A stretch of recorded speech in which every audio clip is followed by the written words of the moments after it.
kisah Nabi Yunus alaihi salam. Negeri Ninawa dikaruniai berkah yang luar biasa oleh Allah. Mereka hidup dalam kecukupan dan kemakmuran.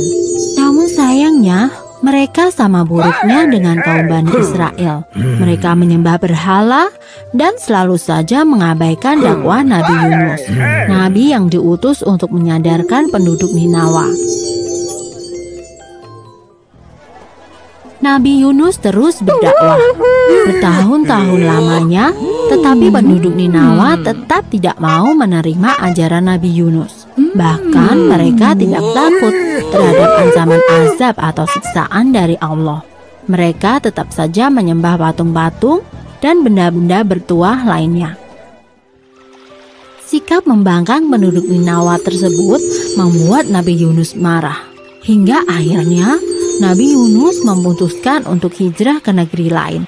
Sebelum pergi, Nabi Yunus mengingatkan akan datangnya azab atau siksa dari Allah yang sangat pedih. Namun, pesan itu tetap tidak dihiraukan.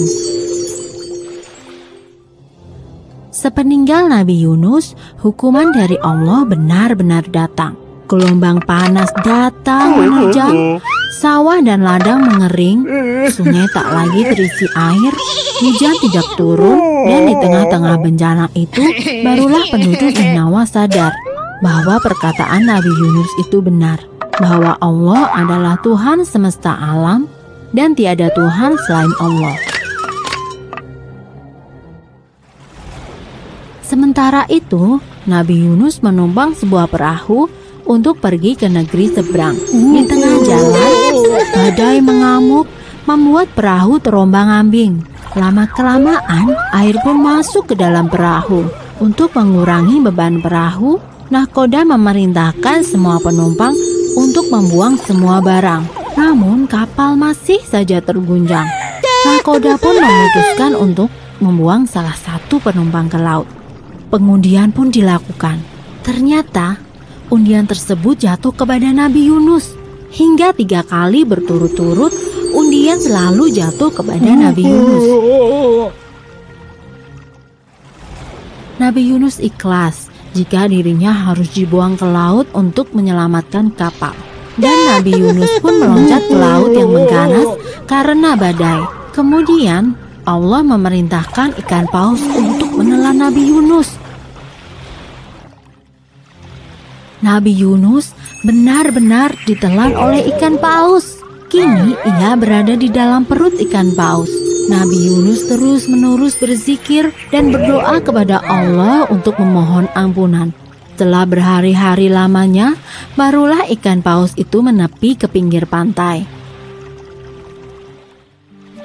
Nabi Yunus bersyukur karena ia masih hidup dan bisa keluar dari perut ikan paus. Meski demikian, ia keluar dalam keadaan sakit karena berhari-hari tidak makan dan minum. Kemudian Allah menumbuhkan pohon labu. Nabi Yunus diperkenankan untuk makan buah labu tersebut. Hingga akhirnya tubuh Nabi Yunus kembali sehat. Selanjutnya, Allah memerintahkan Nabi Yunus untuk kembali ke negeri Ninawa. Nabi Yunus pun mematuhi perintah Allah. Penduduk Ninawa yang telah bertaubat menyambut kedatangan Nabi Yunus dengan penuh sukacita. Dan mereka pun berjanji untuk mengikuti dan mengamalkan ajaran Nabi Yunus. Selesai. Sumber dalam Al-Quran, Surat Asy-Syu'ara ayat 139-148. Dan salah satu penggalan surat berbunyi, "Dan sungguh, Yunus benar-benar termasuk salah seorang rasul." Surat Asy-Syu'ara ayat 139.